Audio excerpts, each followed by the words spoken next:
Lahir di Tanjung Putus, Padang Tualang Langkat, tanggal 13 Maret 1968. Beliau S1-nya di FMIPA USU tamat tahun 1995, S2-nya di Universitas Indonesia tamat tahun 2000, dan S3-nya di Universitas Sultan Zainal Abidin Terengganu, Malaysia, tamat pada tahun 2016. Beliau di samping sebagai seorang dosen di Fakultas MIPA Universitas Sumatera Utara, beliau juga banyak berkecimpung membicarakan tentang masalah-masalah metafisika. Assalamualaikum warahmatullahi wabarakatuh. Ilahi anta maksudi warido kamatlubi aqtini mahabbataka wa ma'rifataka.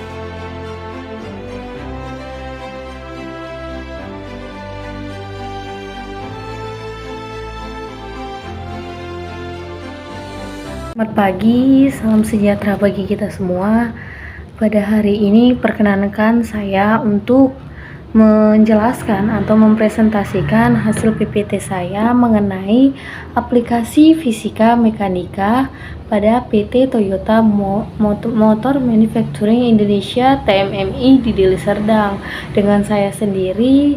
Nama saya Putri Boris Sitorus dengan NIM 210801049. Dosen pengampu saya Bapak Muhammad Sontang, Sihotang, SSI, MSI. Pertama kita menjelaskan apa itu mekanika. Mekanika adalah ilmu fisika yang mempelajari gerak yang bekerja pada benda. Intinya penerapan konsep fisika dalam mekanika ini lebih dititik beratkan pada ranah geraknya dan berkembang sejak berabad-abad yang lalu pada zaman Galileo dan Newton. Pada PPT kali ini saya menjelaskan 3 sub-sub pokok mekanika. Yang pertama, mekanika statistika, yaitu ilmu yang mempelajari benda diam. Yang kedua, mekanika kinematika, yaitu ilmu yang mempelajari benda yang bergerak. Dan yang ketiga, mekanika dinamika, ilmu yang mempelajari benda yang terpengaruh oleh gaya. Lalu saya akan menjelaskan pada PT Toyota Motor Manufacturing Indonesia. Pabrik yang satu ini adalah raja dari otomotif Indonesia. Perusahaan yang menaungi pabrikan Toyota di Indonesia. Sebagian besar varian mobil yang dipasarkan oleh pabrikan Toyota sudah dilengkapi dan dirakit di Indonesia, karena pada pihak Toyota telah menyesuaikan dengan kondisi secara menyeluruh dari masyarakat Indonesia dan kontur negara ini dengan mobil yang akan diproduksi. Lalu mekanika mesin memang dipandang sebagai alat yang dibuat untuk sebuah gerak, berupa gerak sebuah kendaraan seperti pada pabrik Toyota ini. Pada insinyur teknik mesin menggunakan ilmu mekanika pada tahap mendesain atau menganalisis. Contohnya pada PT Toyota ini adalah desain dari sebuah kendaraan. Pertama, pada mekanika ilmu statis dapat dipakai untuk mendesain bodi kendaraan untuk mengukur seberapa maksimum tegangan yang dapat diberikan.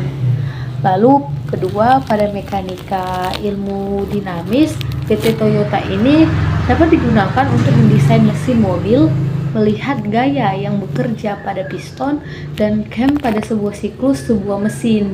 Yang ketiga, pada mekanika ilmu material dapat digunakan untuk memilih bahan apa yang cocok untuk bodi sekaligus mesinnya.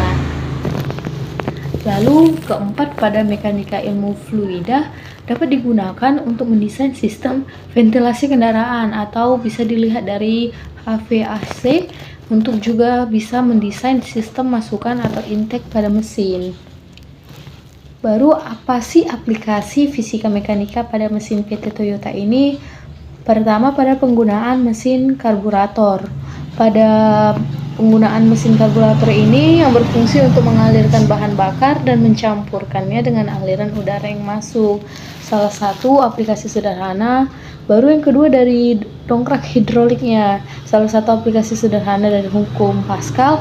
Prinsip kerja dongkrak hidrolik adalah saat pengisapan kecil yang diberikan gaya tekan Gaya tersebut akan diteruskan oleh fluida atau minyak yang terdapat dalam pompa tersebut. Baru ketiga, pada mesin perangkat hidrolik mesin mobilnya tersendiri. Pada gambar di atas atau gambar pada PPT ini dapat kita lihat bahwa P1 adalah tekanan pada tabung kecil dan P2 ini tekanan pada tabung besar. Baru prinsip kerja pada gambar ini dapat dilihat juga, tekanan yang diberikan suatu fluida dalam ruangan tertutup akan diteruskan ke segala arah yang sama, dengan artian besarnya tekanan yang diberikan oleh tabung yang bekerja pada permukaan kecil diteruskan ke seluruh bagian cairan. Apa sih akibatnya? Akibatnya itu cairan tersebut menekan pipa yang luas permukaannya lebih besar hingga terdorong ke atas. Selanjutnya kita berujung pada kesimpulan.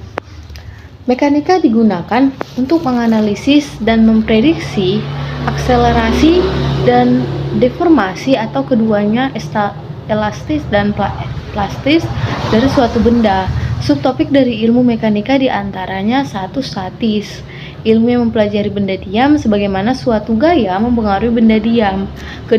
Dinamis atau kinetis, ilmu yang mempelajari pengaruh gaya terhadap benda bergerak. Yang ketiga, mekanika material, ilmu yang mempelajari sebagaimana material yang berbeda berupa bentuk tersebut terhadap berbagai macam tipe atau tekanan atau tegangan. Yang keempat, mekanika fluida, ilmu yang mempelajari sebagaimana fluida bereaksi terhadap gaya. Dan yang kelima, mekanika kontinum, sebagai sebuah metode aplikasi mekanika yang mengasumsikan kalau suatu objek adalah kesinambungan atau terus-menerus. Demikianlah hasil presentasi saya pada hari ini. Apabila ada tutur kata saya yang salah, saya minta maaf. Saya akhiri dengan terima kasih dan selamat pagi.